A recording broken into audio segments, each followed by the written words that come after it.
జీవం యేసయ్యా, నా ప్రాణం యేసయ్యా, నా ధ్యానం యేసయ్యా, నా సర్వం యేసయ్యా, నా జీవం యేసయ్యా, నా ప్రాణం యేసయ్యా.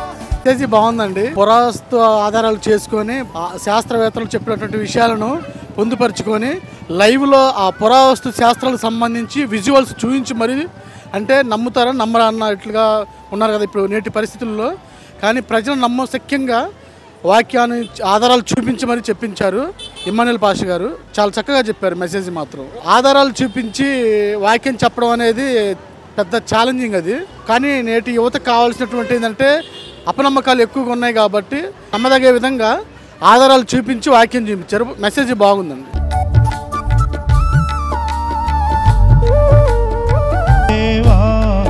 నన్ను నీ సాక్షిగా నిలుపుమా దేవా, నన్ను నీ సాక్షిగా నిలుపుమా. నా వాక్యం విన్న తర్వాత ఎంతో భారంతో వచ్చిన దానిని నా భారం అంతా తీసేసినాడు దేవుడు అన్న వాక్యం విన్నప్పుడు. అది మాకు చాలా మా సమస్యకు ఆ వాక్యానికి చాలా చాలా కనెక్ట్ ఉంది. చాలా ఆశీర్వదించబడినట్టు, చాలా భారం అంతా దిగినట్టు అనిపించింది. మరి నిజంగా ఈ రెండవ రోజు మరి పాల్ ఇమ్మాన్ గారు కానీ మరి నిస్సిపాల్ గారు కానీ చాలా మహిమకరంగా దేవునితో వాడబడ్డారు.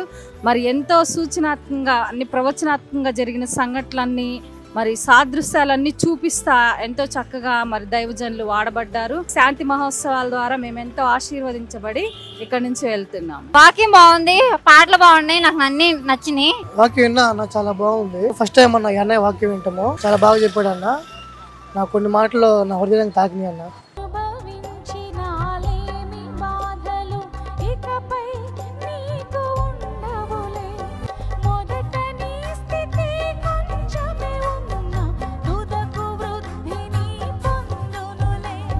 అసలు నాకు ఆశ్చర్యం వేసింది, ఇంత బాగా వాక్యము దేవుడు నాతో మాట్లాడాడు. అయితే నేను ఒక నిరాశతో వచ్చాను. దేవుని పని కొరకు వాడబడాలని దేవుడు బయలుపరిచాడండి నాకు. అయినా నేను ఒక నిరాశతో వచ్చాను. మళ్ళీ ఇంకో కార్యం కొరకు నేను వచ్చాను. అయితే దేవుడు నాతో వాక్యం ద్వారా మాట్లాడాడు. ఈరోజు మాకు ఎంత లేట్ అయినా మాకు పర్వాలేదు, కానీ దేవుడు మాత్రం మాతో మాట్లాడాడండి. ఈ రోజున మాకు వాక్యము ద్వారా మాట్లాడాడు, బలంగా బలపరిచాడు దేవుడు. బ్రదర్ తోటి ఇంత దగ్గరగా మేము చూడేదే ఫస్ట్ టైం. యేసు అనే మాటకు అర్థం ఏంటంటే రక్షకుని అర్థం. తన ప్రజలను వారి పాపం నుంచి ఆయన రక్షించును కనుక ఆయనకి యేసు అని పేరు పెడతారన్నారు. యేసు పుట్టడం ద్వారా పాపానికి పరిహారం. యేసుక్రీస్తు ప్రభు ఈ లోకానికి వచ్చి ఆయన శిలువ రక్తం కార్చడం ద్వారా పాపానికి ప్రాయశ్చితం జరిగింది. ఆయన లోక పాపం మోసుకొని పోయే దేవుని గొర్రెపిల్ల. ఇంకా పాల్ ఇమ్మాన్ గారు వాక్యం బాగా చెప్తారు కదా, ఆయన సాక్ష్యం కూడా బాగుంటుందని మేము తీసుకుని వచ్చాము. నేను మామూలుగా నడుచుకుంటూ వెళ్తుంటే అన్న వాక్యం చెప్తున్నాడు. వాక్యం చెప్తుంటే నాకు మనసులో గుచ్చుకొని అప్పుడు నేను వచ్చి కూర్చున్నాను. వాక్యం నాతో చాలా మాట్లాడింది అన్న. నన్ను ఈరోజు చాలా బాగు చేసింది. అన్న మాటలు చెప్పేటానికి నాకు కళ్ళంపడి నీళ్ళు వచ్చినాయి. అన్నతో ఇప్పుడు నేను ప్రేయర్ చేయించుకున్నాను. నాకు ఇప్పుడు మనసు మొత్తం చాలా బాగుందన్న. ఎన్నడదా మనసు బాగోక ఒంటరిగా తిరుగుతుంటుంటే నన్ను అన్న మాటలు చెప్తుంటే ఆ మనసులో ఇక్కడ గుచ్చుకుంటే నేను వెళ్ళి అన్నతో ఇప్పుడు ప్రేయర్ చేయించుకుంటే నా మనసు అంతా చాలా ఆనందంగా ఉందన్న. అసలు అన్న వాక్యం చెప్తుంటే నా గురించి చెప్తున్నాడు అని నేను అనుకున్నా అన్న. అసలు ఈరోజు దేవుడు ఈరోజు నాతో చాలా మాట్లాడాడు అన్న. ఈరోజు నాకు ఎంతో సంతోషంగా ఉంది. అక్కడ దాకా ఏందో ఒంటరిగా తిరుగుతూ ఒంటరిగా ఉన్నా అన్న.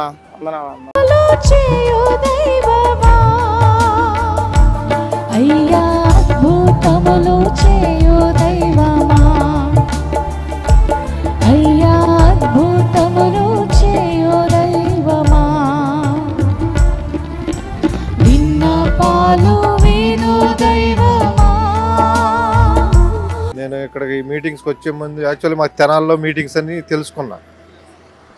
కానీ ఇక్కడ అనుకోని రీతిలో నేను ఇక్కడికి గుంటూరు జనరల్ హాస్పిటల్కి రావాల్సి వచ్చింది. చాలా వ్యాధంతో ఉన్నా.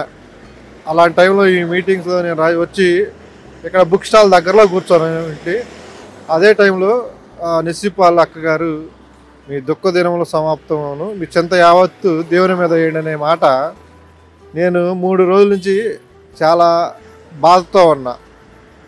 ఎందుకంటే నాకు బాబు కోల్పోయి ఎంత దుఃఖంలో అలాంటి టైంలో నాకు దేవుడు ఈ యొక్క మాటతో నన్ను పట్టుకొని నాకు ధైర్యాన్ని ఇచ్చాడు. నా హృదయముతో ఆరాధన ఆరాధన ఆరాధన నీకే ఆరాధన ఆరాధన ఆరాధన నీకే నీకే నారాధన నీకే నాలాపన నీకే నారాధన నీకే నాలాపన నిన్నే స్తుతింతును నా మనసుతో